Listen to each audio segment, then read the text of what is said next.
¿Cómo es que cambia el aprendizaje corporativo entre Latinoamérica y Europa? Por ejemplo, las expectativas, los ritmos de trabajo, las jerarquías. En Latinoamérica suele haber una expectativa más práctica e inmediata. Si aprendo esto, ¿cómo lo aplico ya en mi trabajo? El aprendizaje se valora más como estabilidad profesional. Si tengo certificados, si tengo títulos, puede que esto tenga un peso bastante importante para yo poder subir de puesto. En Europa hay más una cultura de autoformación. Se percibe más como una responsabilidad compartida entre empresa más empleado. Tenemos que leer sobre distintas culturas, normas culturales, sobre todo valores y estilos de comunicación, ¿no? ¿Qué tenemos que evitar? Las suposiciones culturales y lo que dices tú, revisar el contenido, sobre todo para asegurarnos de que no contengan referencias culturales específicas que luego no pueden ser comprendidas o, como ya hemos dicho, pueden ser ofensivas en otros contextos. Bienvenidos a Instruccionalmente Hablando, en donde exploramos el diseño de aprendizaje, la tecnología educativa y todo lo que sucede detrás de una gran experiencia de aprendizaje. Soy su host, Diana Chapoy, y hoy vamos a hablar de un tema que me parece fascinante y profundamente relevante para quienes trabajamos en Learning and Development, las diferencias culturales en el diseño instruccional. Específicamente, cómo cambia el aprendizaje corporativo entre Latinoamérica y Europa. Cómo adaptamos el tono, el ritmo y el nivel de formalidad desde nuestros diseños según el contexto cultural de nuestra audiencia. Hoy vamos a explorar todo eso y más. Mi invitada de hoy es Alejandra Rivas, diseñadora instruccional especializada en el desarrollo de cursos e-learning y en la gestión de plataformas Muro. Con más de una década de experiencia, ha participado activamente en la comunidad internacional de Moodle, desde Moodle Mood Barcelona hasta eLearning África, y actualmente colabora como consultora externa con la Comisión Europea, gestionando la plataforma EU International Partnerships Academy. Alejandra, bienvenida a Instruccionalmente Hablando. Un placer tenerte aquí con nosotros.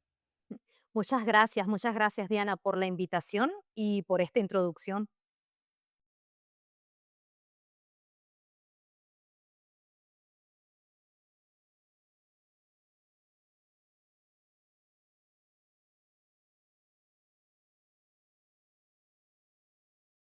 Vale, de acuerdo.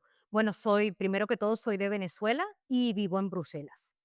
Llegué al diseño instruccional primero porque en 2009, soy de la vieja escuela, tuve la oportunidad de colaborar en un proyecto administrando plataformas de aprendizaje basadas en Moodle, Moodle LMS. Y al mismo tiempo, fíjate, realicé un máster en línea. Es por esto que en 2010 comencé a interesarme mucho por el mundo del aprendizaje virtual, de las plataformas en línea y la formación online. Como tengo formación en comunicación audiovisual, digamos que era algo afín a mi carrera, ¿no? Todo este mundo del aprendizaje virtual. Y este nuevo interés me llevó a buscar información sobre todo en herramientas de autoría, ¿no? Para crear cursos virtuales y poder administrar plataformas de cursos e-learning. Y en 2012 fui contratado por una empresa especializada únicamente en el desarrollo de proyectos e-learning. Y mira, esta empresa ha sido mi gran academia. Allí, fíjate, recibíamos formación y teníamos obviamente que ponerla en práctica inmediatamente. Entonces, esta empresa para mí ha sido mi gran escuela. Puedo decirte que en ese momento trabajábamos a full rendimiento, como solemos decir. Mira, el equipo estaba formado por diseñadores instruccionales, desarrolladores de cursos e-learning, diseñadores gráficos, es decir, formábamos un excelente equipo. Teníamos nuestro project manager y todos trabajábamos en conjunto. Y en esta empresa logré desarrollar distintos roles, ¿no? Logré aprender a desenvolverme en distintos roles. Comencé como desarrolladora de cursos e-learning y luego pasé a escribir los guiones, a desarrollar la experiencia de aprendizaje virtual, es decir, comencé a trabajar como diseñadora instruccional y de allí hasta hoy puedo decirte que pongo en práctica todo lo aprendido. Y bueno, en cuanto a trabajar en entornos multiculturales, esto ha venido un poco, digamos, con el destino, ¿no? Como te digo, soy de Venezuela, he venido a Europa principalmente a estudiar, a hacer unas maestrías y luego me he quedado ya trabajando aquí y por haber descubierto este mundo del e-learning. Y nada, y me he logrado integrarme aquí y a trabajar en entornos multiculturales. Padrísimo. ¿Cuánto llevas ya en Bélgica? Más de 20 años, más de 20 Oh, años. bastante, más de 20 años. ¿Y has vivido en otros países o solamente llegaste a Bélgica y ahí te quedaste? No, es que yo pasé por España y allí en España, cuando te digo que en el 2009 comencé a trabajar con Moodle, con plataformas de aprendizaje, como estaba estudiando, al mismo tiempo pude trabajar y allí es cuando comienzo a descubrir este mundo del aprendizaje virtual. Entonces pasé por España y luego he llegado a Bélgica porque mi interés principal era Bélgica. Y ya luego aquí comenzaba el auge de la formación en línea. Y como me interesó, pues tuve la oportunidad de quedarme aquí y por eso es que ya al final nada, me quedé aquí. Excelente, excelente. Cuéntanos, Alejandra, un poquito, ¿cómo es que cambia el aprendizaje corporativo entre Latinoamérica y Europa? Y bueno, en uno de nuestros episodios pasados, no sé si tuviste la oportunidad de escucharlo, si te platiqué, hablamos un poquito de esto, pero era enfocado en las diferencias culturales entre Latinoamérica y Estados Unidos, muy específicamente.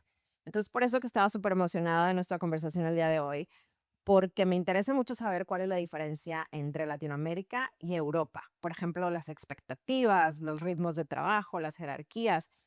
¿Cómo has sentido tú que cambia el aprendizaje corporativo?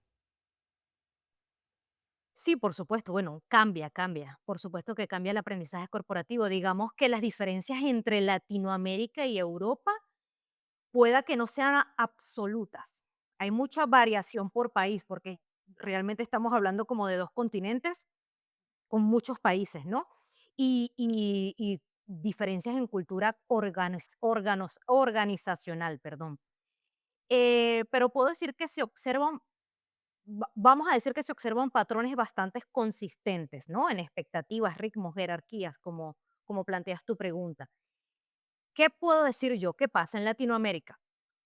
En Latinoamérica suele haber una expectativa más práctica e inmediata. ¿Por qué digo esto? Porque si aprendo esto, ¿cómo lo aplico ya en mi trabajo? Lo quiero aplicar ya en mi trabajo. El aprendizaje se valora más como estabilidad profesional. Puedo decir, si tengo certificados, si tengo títulos, puede que esto tenga un peso bastante importante para yo poder subir de puesto, hablando específicamente en Latinoamérica, ¿no? Así lo veo. En Europa hay más una cultura de autoformación. Por eso, mira, tenemos infinidades de plataformas. Trabajamos, podemos aprender con microlearning, etcétera. Se percibe más como una responsabilidad compartida entre empresa más empleado. Estamos, sí, estamos hablando de una formación horizontal. Por ejemplo, aquí en Europa es común que el aprendizaje esté integrado a las horas de trabajo. Yo tengo la oportunidad, o a mí me ofrecen la oportunidad de 5 días al año para poderme formar, seguir cursos en línea. Todo esto lo hacemos en línea, relacionados a mi trabajo, pero también tanto relacionadas a mi trabajo como podemos decir, también puedo hacer cursos de soft skills. Entonces, claro, y utilizo mis horas de trabajo. Puedo utilizar un lunes, un martes, un miércoles. En cambio, en Latinoamérica, digamos que esta formación extra la voy a realizar un sábado o por la noche, digamos, para luego realmente, en verdad, aplicarla a mi trabajo. Pero aquí, bueno, tengo esta oportunidad y se da aquí. Esto es lo que se ve aquí en Europa. También podría decir, quizás que en Latinoamérica se espera más una guía estructurada del instructor y la empresa. Tienes que aprender esto para poner en práctica esto. Aquí el ritmo es más planificado, más organizado, sostenido en el tiempo, ¿no?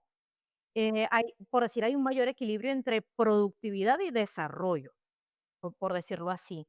También podría hablar, quizás en Latinoamérica los participantes pueden ser más reservados al cuestionar o debatir la formación que están recibiendo. ¿Por qué digo esto? Porque aquí en Europa se fomenta el debate abierto, incluso con superiores, con jefes.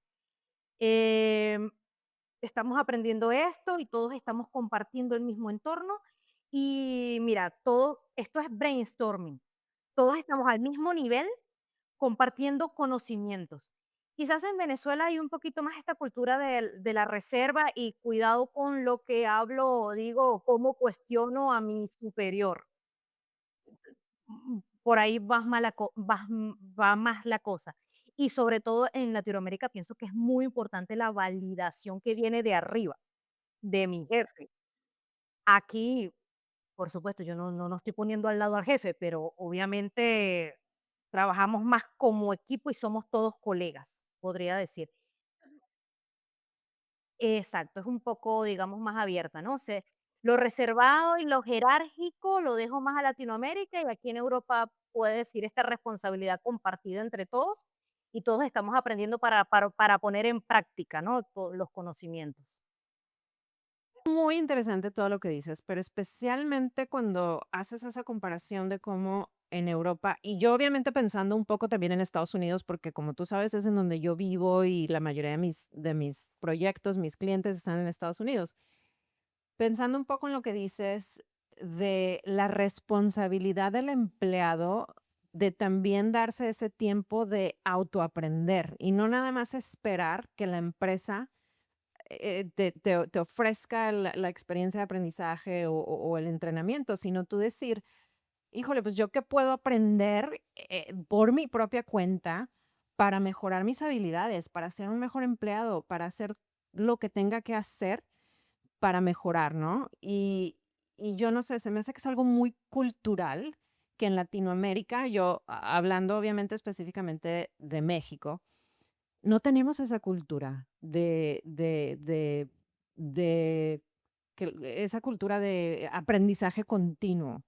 O, por ejemplo, básicamente la lectura. Desgraciadamente en nuestros países no inculcamos el hábito de la lectura a nuestros hijos y luego ya creces y no te gusta leer. Y yo considero que la lectura es parte esencial del autoaprendizaje, porque hay millones de libros que te puedes leer, por ejemplo, en este caso, para ser un mejor diseñador instruccional, para aprender más de diseño, para aprender de muchísimas cosas. Y si no tenemos eso inculcado o parte de nuestra cultura, pues va a ser muy difícil ese autoaprendizaje. Por supuesto. Y aquí se valora muchísimo el autoaprendizaje. Por eso digo que quizás en Latinoamérica, pues estoy obligado a aprender esto porque lo tengo que poner en práctica ya. Pero aquí es un aprendizaje continuo, como lo has dicho. Y poco a poco, obviamente, porque nos actualizamos. Vamos como las plataformas, ¿no? Actualizándonos. Cada vez pasamos de un upgrade al otro. Entonces, claro, es un aprendizaje continuo y poco a poco lo vamos incluyendo en nuestro trabajo. Pero participamos todos. Hay una libertad, ¿no? Que tenemos y un reconocimiento de este autoaprendizaje. Sí, no, eso me encanta, me encanta. Volviendo un poquito más al tema del diseño instruccional, cuando diseñas tú estas experiencias de aprendizaje, ¿hay elementos del diseño instruccional que asumes tú que son como universales y que tu experiencia te ha demostrado que en realidad no lo son y no lo puedes aplicar de la misma manera para una audiencia o la otra? Sí, sí, sí, sí, claro, Diana. Yo sí asumo, como dices, esta sería la palabra. Yo asumo que hay elementos universales, ¿no? Y que bueno, que en la práctica no todo funciona de la misma forma. Uno de ellos, un elemento podría ser la participación activa, el aprendizaje activo. ¿Qué pasa? Que yo asumo que siempre va a mejorar el aprendizaje cuando estamos de forma activa y en retroalimentación, ¿no? Con la persona que también, con un trainer, con un formador, el que nos está dando la formación. Entonces, digamos que en teoría esto es sólido, ¿no? En la práctica es más complicado. Vuelvo otra vez al contexto jerárquico que puede verse en Latinoamérica. Lo que te decía, hablar, cuestionar, debatir, puede generar incomodidad. En cambio, aquí la discusión abierta funciona muy bien. Aquí todo, aquí esto es un debate constante. Hay crítica, pero no hay esa susceptibilidad del participante para tomar la crítica un poco personal, ¿no? No. Entonces, fíjate, eh, Un ejemplo concreto puede ser un webinar en vivo, donde estemos participando. Entonces, ¿sabes? Donde las discusiones se hacen en salas virtuales con pequeños grupos y luego hay un panel de discusión abierto donde todos hablamos. Entonces, claro, para nosotros quizás en Latinoamérica el silencio, ¿no? Puede significar respeto o cautela. Yo no voy a decir esto, no voy a dar mi opinión en esto, no comparto esto, pero no lo digo. Y puede significar respeto y no lo digo. En cambio, aquí puede verse como desinterés. Ah, esta persona no está participando, está desinteresada en el tema, no le interesa este tema. Entonces, esta participación activa, este elemento del diseño instruccional que yo asumo que funciona perfectamente en todos los contextos, quizás no funciona tan bien. Es algo muy personal. Y aquí uno, el feedback inmediato que llamo yo feedback inmediato, que yo asumo que siempre pueda que sea mejor. Estoy realizando un cuestionario y tengo el feedback inmediato de si lo he hecho bien o mal. Parece incuestionable, ¿no? Pero fíjate, en Latinoamérica, de repente el feedback directo, especialmente negativo, puede percibirse como excesivamente brusco. Estoy haciendo un cuestionario e inmediatamente clic para saber cómo he respondido y me ponen incorrecto o correcto susceptible, oh, ya me siento mal porque no lo hice bien. En cambio, en Europa, el feedback, si es demasiado suave, a ver, se puede interpretar como ambiguo o poco útil. Te doy un ejemplo. Tengo un feedback. Esta vez no has respondido de forma correcta, pero no te preocupes que tienes una nueva oportunidad. Aquí dirían, pero ¿qué tanto me cuentas? Dime si lo hice correcto o no lo hice correcto. ¿En qué sí, ¿en qué me equivoqué? ¿Qué pasó? Entonces, claro, puede que esta retroalimentación inmediata, mm, que yo asumo como elemento universal, que siempre hay que darla, pues tenga su controversia, ¿no? Hay un elemento importantísimo y de esto quiero hablar porque es la gamificación. Fíjate, esto del engagement, ¿no? Donde voy a realizar este curso porque así voy a obtener el mejor puntaje y obtendré un badge y este badge me va a dar reconocimiento. Y esto es lo que me anima a realizar el curso. Fíjate que esto puedo decir que funciona muy bien en culturas competitivas. Aquí en Europa tenemos la cultura de la competición, es muy competitiva. Esto es genial, funciona muy bien. Pero quizás en culturas como en Latinoamérica esto puede generar rechazo o incomodidad, ¿no? Especialmente, especialmente si sé que mi ranking, la evaluación que he obtenido va a ser pública, todos van a saber mi puntuación, si obtuve el badge o no, del mejor o no. Tiene susceptibilidad, ¿no? Entonces, fíjate que esto es un elemento muy importante que parece que funciona muy bien en todos los lugares, pero bueno, aquí en Europa competitivos están y allá en Latinoamérica susceptibles somos. Sí, no, me encanta eso, porque yo lo he visto también incluso dentro de las empresas. Obvio, estamos hablando de culturas de diferentes países, pero hablemos un poco de cómo cada empresa también tiene su propia cultura y eso es algo a lo que te tienes que adaptar, ¿no? La cultura de la propia empresa. Y yo he visto eso que mencionas con la gamificación, que hay empresas que tienen una cultura súper competitiva y funciona excelente crear estas gamificaciones, pero luego hay otras empresas que no, o sea, no puedes, no hay esa cultura de la competitividad o como tú dices, no les gusta que se haga público o que sepan si sé o no sé. Entonces, es también como adaptarte a la propia cultura de la empresa también y tomar en cuenta la cultura de la audiencia, del país, de todo. O sea, es bastante. Y me encantó lo del feedback también, porque honestamente no lo había pensado yo eso. Siempre yo estoy pensando, ok, ¿qué tanto feedback les voy a dar? ¿Les vamos a decir básicamente si está bien o está mal o les vamos a dar la respuesta, ¿sabes? O sea, siempre estás como que, a ver, ¿qué necesita mi audiencia?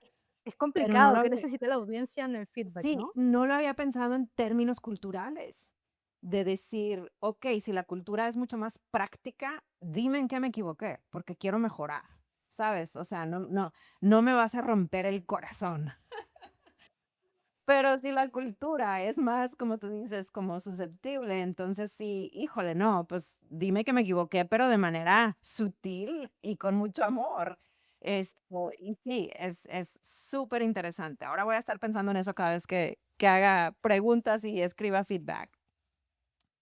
Oye, Alejandra, otra cosa súper, súper, interesante que, bueno, en Europa todavía se da muchísimo más que aquí en Latinoamérica o incluso pensando en Estados Unidos, ¿no?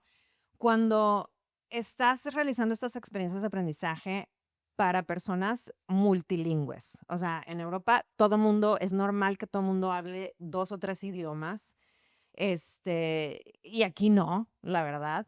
Entonces, ¿cómo manejas tú eso? ¿Qué retos has encontrado al diseñar estas experiencias de aprendizaje para audiencias multilingües?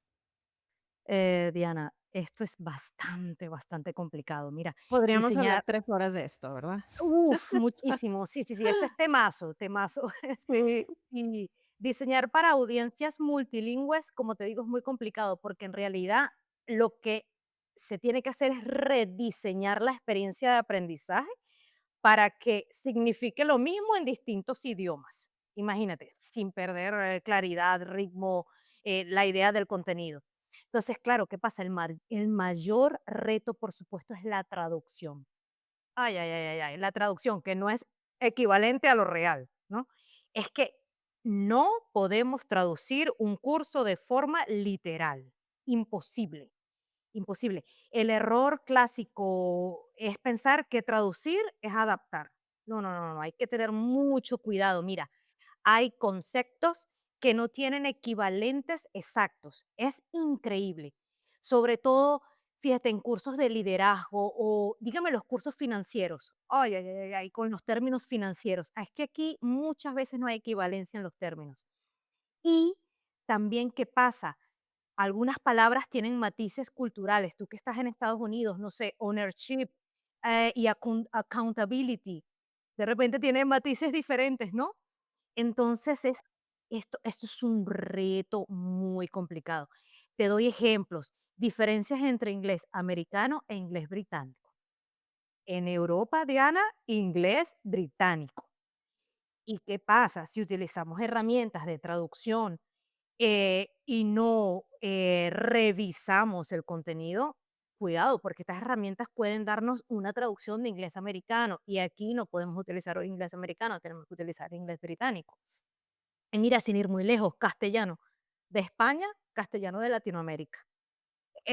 Aquí yo tenía en mis apuntes un ejemplo muy práctico. Digamos que estamos desarrollando un curso, yo voy a decir carros, ¿verdad? Porque en Venezuela decimos carros. Pero si el curso luego lo dirigimos a españoles, no podemos decir carro, tenemos que decir coche. A ellos no podemos decirle el carro, no le tenemos que decir coche.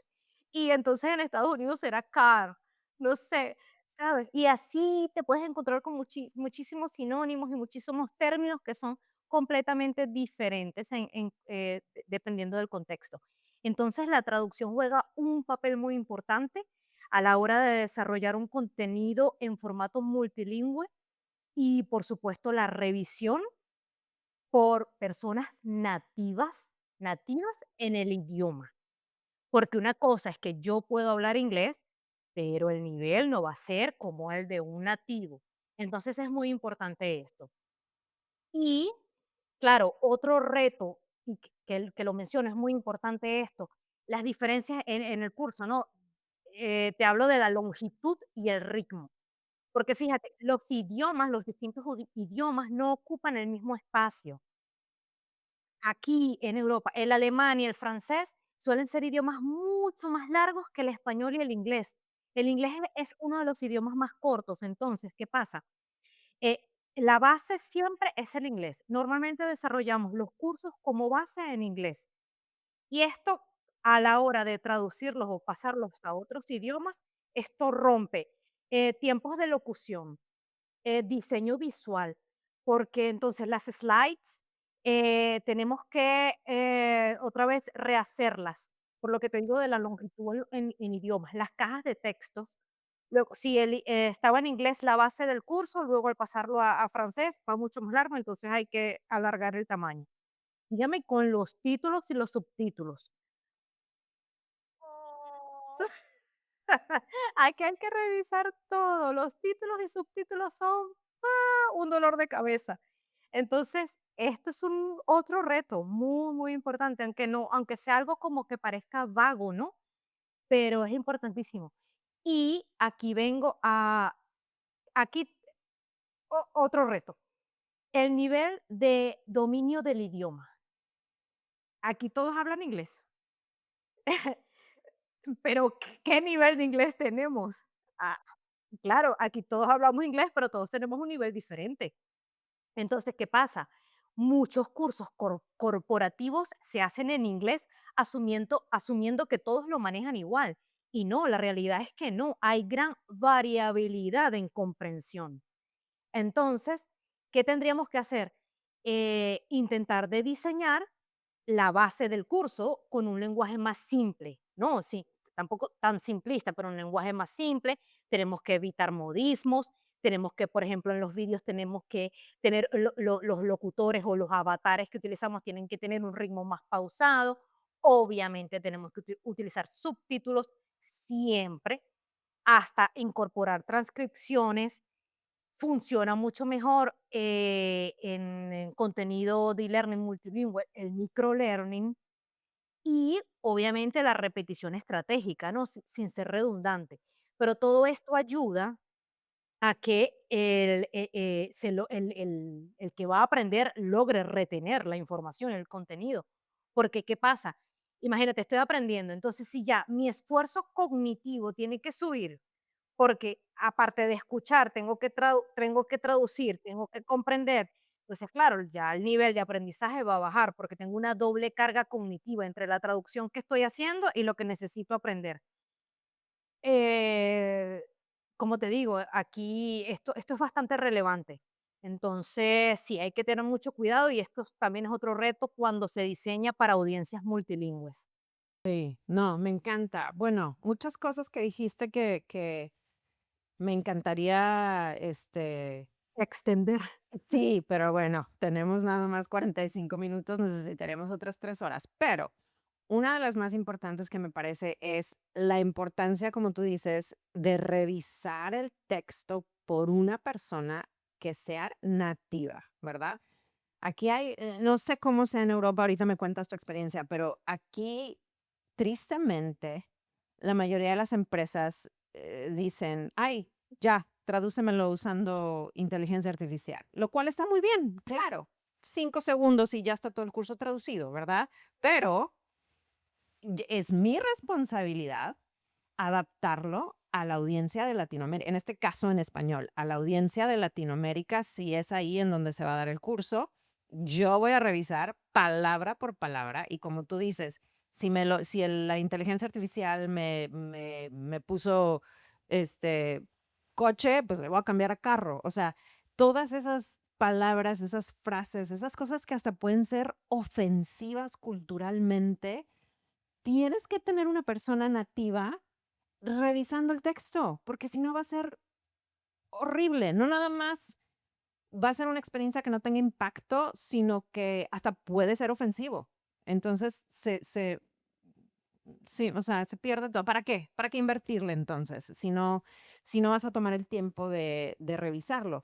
Y tristemente muchas empresas no ven el valor de localizarlo o de tomar ese extra paso y revisarlo. Entonces, cuando yo tengo un cliente que me dice, no, tradúcemelo en inteligencia artificial y ya, vámonos, lo sacas. No, a ver, mi servicio te va a incluir revisarlo completamente. Y si lo estamos haciendo en otro idioma que no es el mío, voy a conseguir a alguien nativo para que lo revise.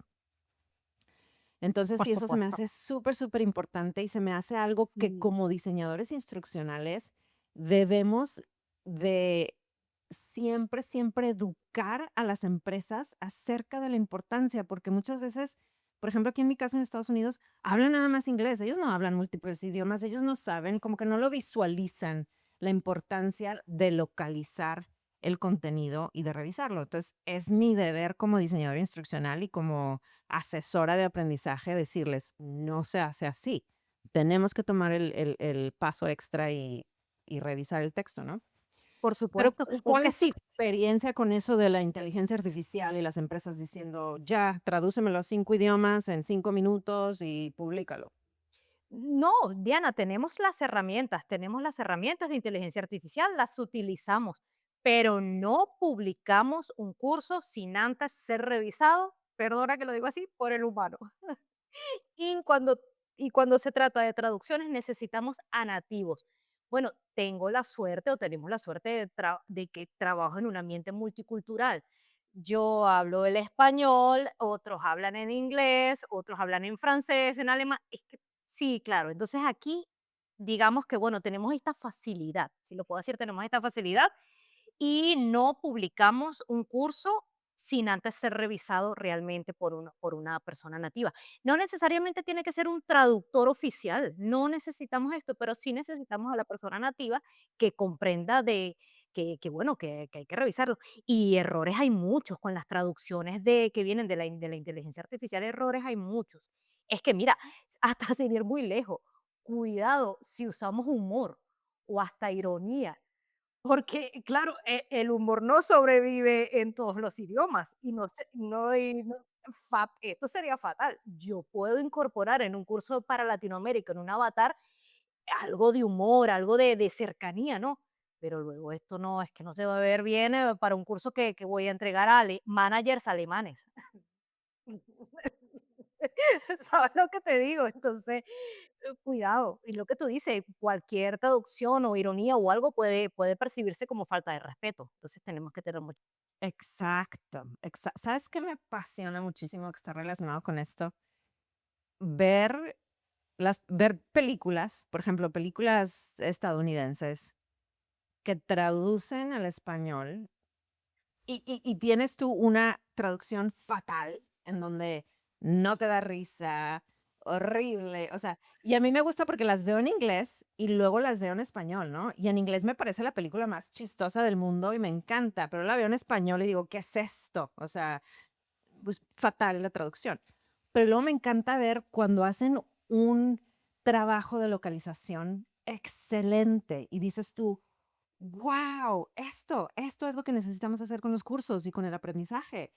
Y un ejemplo para mí, que ha sido una de las mejores películas localizadas, es la película de Shrek, la primera. No sé si la Ah, has sí, visto. sí, sí, sí, sí, sí, sí, sí. Bueno, Y he tenido oportunidad hicieron, de verlo en varios idiomas. hicieron una versión, no sé si haya sido la misma para toda Latinoamérica, lo dudo, pero hicieron una versión específica mexicana y el humor era muy específico mexicano.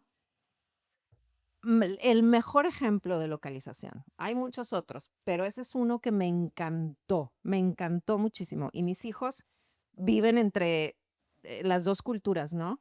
Entonces, al ver la película en inglés y luego verla en español, por ejemplo, hay una escena en donde hablan de en inglés dicen el gingerbread y en español dicen ping-pong, que es una canción muy típica mexicana para niños. Y mis hijos, yo toda la vida les canté ping-pong. Entonces, ellos al escuchar ping-pong voltean y me dicen, mamá, es ping-pong. O sea, fue un trabajo de localización excelente. Yo no sé quién lo hizo, pero es de admirarse. Y me encanta ver eso porque siento que aprendo y digo, bueno, es que esto es lo que necesitan las experiencias de aprendizaje, este trabajo extra para que cuando tú tomes ese curso realmente sea de impacto y digas, wow, esto me motivó o a cambiar o a superarme o a ser una mejor persona. Por supuesto, claro que sí. Es que mira, lo mejor de todo sería dejar de diseñar cursos en varios idiomas, pero empezar a diseñar varias experiencias equivalentes. Exacto, exacto. Ahí está el punto.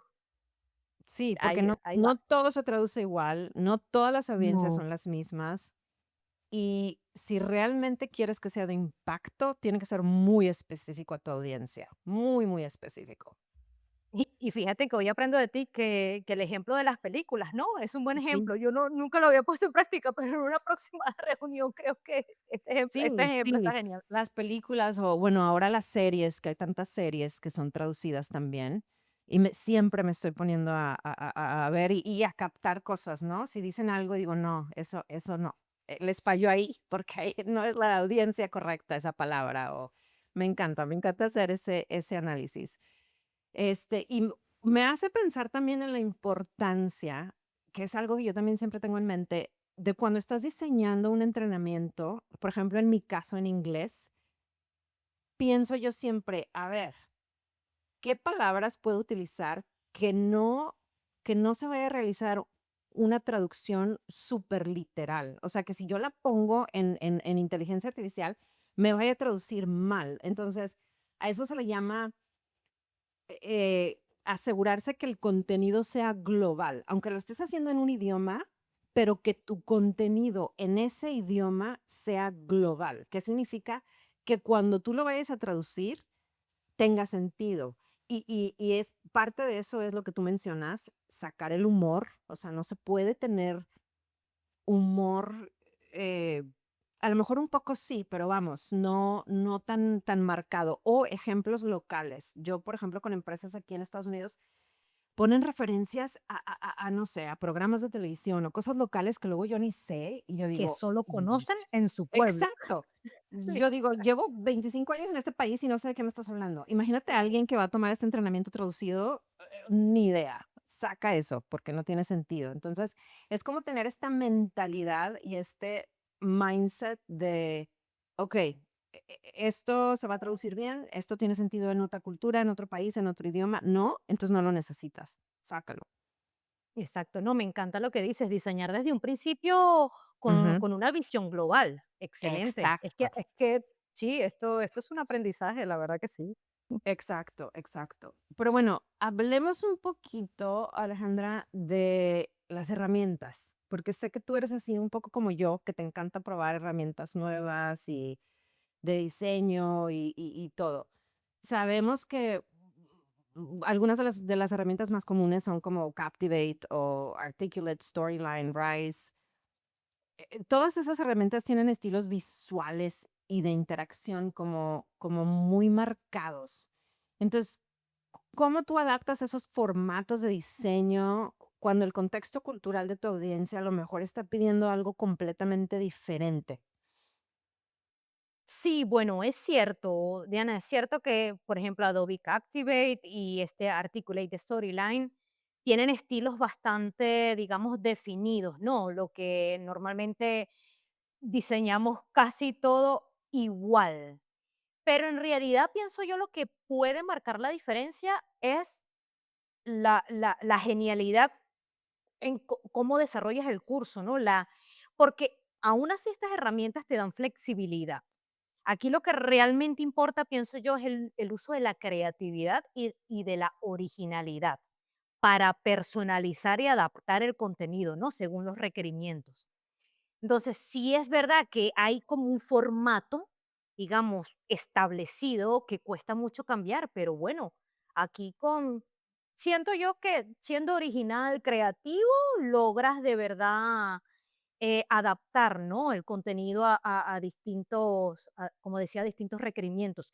Fíjate que sí con la herramienta que me cuesta muchísimo trabajar, que me gusta y la uso, es con Articulate Rise. ¿Por qué? Porque esto es que en realidad es, cómo digo? Template based, web template based, y no tiene tanta flexibilidad. A mí me cuesta porque los bloques son los mismos y no puedo cambiarlos y me estreso. Pero bueno, pero es muy buena. No quiero decir que sea mala. Soy yo personalmente que al no tener tanta flexibilidad para poder ser creativa, mm, pero luego ya estas 2, como te digo, Storyline me encanta, me encanta. Disfruto mucho desarrollar cursos con Storyline porque si en el momento en que comienza, que la creatividad fluye, luego el desarrollo del curso va muy bien. Sí, no, me encanta eso. Yo me siento exactamente igual con Rice. Igualito. O sea, es un poco frustrante porque no pues, te imaginas todas estas interacciones y cosas y al final dices, ups, no puedo, solo puedo hacer 20% de lo que estoy planeando. No, te ayudas un poco con la gráfica, con las fotos, y ahí te Sí. ayudas, pero ay, Dios mío, luego con los bloques. Claro, a menos que ya le metas interacciones de otros sitios o que hagas y ahora Ahora Ya, pero no es también la idea, porque sí, tienes razón, puedes integrar sí. interacciones que desarrollas en Storyline, que las integras en... Ya, pero a ver, que no voy a saltar de una herramienta a otra, ya para eso utilizo una sola y listo. Pero no. Exacto, exacto. Y ahora ya también con esto de la inteligencia artificial, no sé si lo has experimentado, pero la semana pasada yo lo estaba experimentando. Diseñar, por ejemplo, interacciones sencillas, vamos a decir, una actividad de arrastrar una respuesta a una cajita, lo que sea, algo así sencillo, ¿no? Puedes, por ejemplo, utilizar ChatGPT o Claude y decir, diséñame tal y cual actividad, esta es la información, las respuestas, tarararara, le das todos los detalles y te genera el code, o sea, te genera el código. Entonces ya nada más tú copias eso y lo pones en Rice y ¡pum! En segundos, cuestión de segundos. Bueno, no lo he Y probado. pruébalo, pruébalo. Después de esta llamada te voy a mandar los detalles, y si a alguien le Para- interesa, podemos poner todos los detalles, pero es buenísimo, y eso me abre a mí mucho la mente de cómo va a cambiar el diseño para nosotros como desarrolladores, ok. diseñadores instruccional, con todo esto de la inteligencia artificial, ¿no? O sea, que ahora siento yo que apenas va empezando, y en unos meses ya va a estar al triple, ¿no? De los avances y el desarrollo y todo. Entonces, no sé, la importancia también no nada más diseñar estas interacciones simplemente porque se puede, sino hacerlas intencionales. Y volvemos a la importancia de la cultura, ¿no? Habrá culturas en donde es demasiado, o sea, son muchos clics, son muchas preguntas,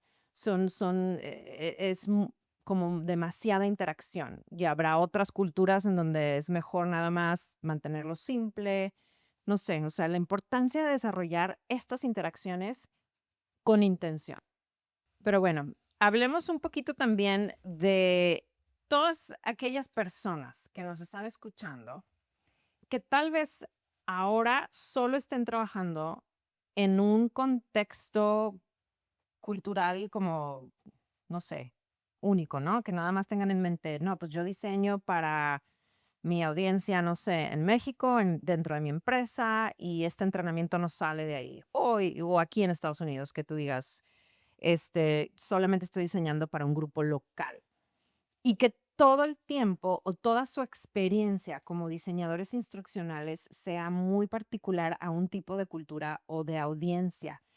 ¿Qué le recomendarías tú a una persona así para empezar a desarrollar la sensibilidad intercultural sin necesariamente tener esa experiencia internacional? Bueno, mi primera recomendación sería, mira, la investigación y la autoeducación, ¿no? Tenemos que leer sobre distintas culturas, normas culturales, sobre todo valores y estilos de comunicación, ¿no? En distintas culturas. Entonces, claro, mi primera recomendación sería autoedúcate y haz una investigación al respecto, ¿no? Y de aquí partir para poder aplicar un diseño inclusivo, si puedo decirlo así. Porque, ¿qué tenemos que evitar? Las suposiciones culturales. Tú dabas un ejemplo muy puntual donde llevas muchos años en Estados Unidos y te pueden dar un ejemplo de un show o algo que solo conocen en ese, como decía yo, en ese pueblo. Entonces, claro, las suposiciones culturales tenemos que evitarlas. Y lo que dices tú, revisar el contenido, sobre todo para asegurarnos de que no contengan referencias culturales específicas que luego no pueden ser comprendidas o, como ya hemos dicho, pueden ser ofensivas en otros contextos.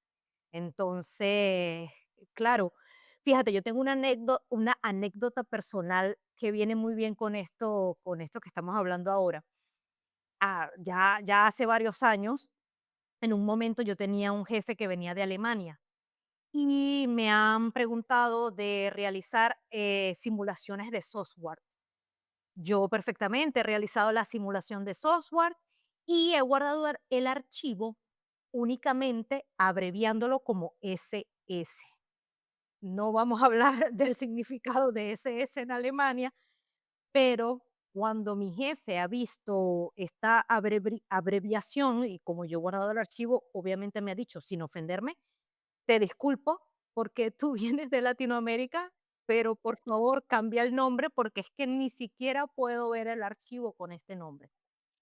Entonces, invito a todos los que estén oyendo aquí el podcast a revisar en Google lo que significa, pero imagínate la importancia de lo que te digo, de hacer investigación y de autoeducarse para poder conocer de distintas culturas y sobre todo lamentándolo mucho en la parte política. Hay, hay que investigar, hay que investigar. Pero bueno, a fin de cuentas tenemos que usar, digamos, un lenguaje claro y universal. Mira, en todo diseño de experiencias de aprendizaje virtuales o experiencias de aprendizaje tenemos que evitar modismos, chistes que realmente uno sienta que pueden perjudicar a una audiencia o algo así, o tenemos que evitar referencias que solo tu cultura comprenda. A ver, que yo como venezolana muchas veces me limito a hacer chistes, a hacer bromas, porque es que tengo que tener mucho cuidado con esto. Y también, bueno, en esto recomendaría sobre todo practicar la empatía, ¿no? Hay que intentar ponerse en lugar de alguien de otra cultura, pensar cómo podrían interpretar el contenido, el curso, qué barreras podrían encontrar, ¿no? A la hora de estar navegando por el curso, estas personas, ¿no? Un poco de empatía, y bueno, si logramos tener feedback, retroalimentación y todo eso, y tenemos la oportunidad de interactuar con las personas que están siguiendo la formación, obviamente escuchar las experiencias, necesidades, no sé, evitar juzgar, ¿no? Todo esto, porque mira que esto es no, no lo vemos, sobre todo cuando no trabajamos en contextos multiculturales. Y yo porque tengo la oportunidad, perdón, tengo la oportunidad de estar aquí, pero fíjate que me he equivocado, yo nunca voy a olvidar lo que me ha pasado en este momento con mi jefe alemán. Ay, Sí, no, es que qué importante lo que estás diciendo. Me hace pensar también en algo que no hemos hablado, que también yo creo que requiere otra hora, pero la importancia de los símbolos y de los gráficos.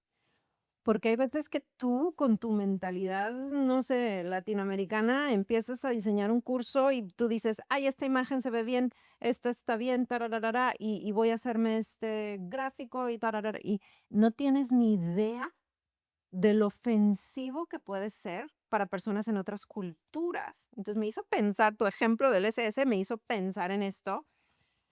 Yo trabajé para una empresa que valora mucho la importancia de la globalización y Microsoft. O sea, es una obsesión por respetar a su audiencia, las culturas. Entonces, aprendí muchísimo del tema este del contenido global y cosas tan sencillas que yo no sabía. Yo con 20 años de experiencia haciendo esto no sabía. Por ejemplo, fotografías, por ejemplo, si tienes una fotografía de alguien trabajando en una computadora y la foto, la persona no tiene mangas en su blusa, si es una mujer, es de lo más ofensivo ay, para algunas sí, esto de la culturas. vestimenta. Ajá, la vestimenta o, por ejemplo, el uso de la mano izquierda. No puedes mostrar la mano izquierda en una fotografía. Un millón de cosas que yo así, mi cabeza me iba a explotar. Yo, ¿cómo es esto? Me siento tan ignorante de estos temas. Entonces me Sí, puse a investigar mucho acerca de la importancia investigar. de los gráficos en aspectos culturales y los símbolos. Entonces también es algo muy importante de lo cual también podríamos tener otra conversación. Sí, mira, Diana, pues parte de nuestra audiencia está en África. Y y sí, lamentablemente evitamos avatares completamente de personas rubias, ojos azules, aunque puede sonar raro, ¿no?, lo que estoy diciendo, pero los evitamos. Eh, Mira, es que se van a sentir más identificados con un avatar, de repente, con mi color de piel, mi color de pelo, que sí, suena raro, pero Claro. sucede.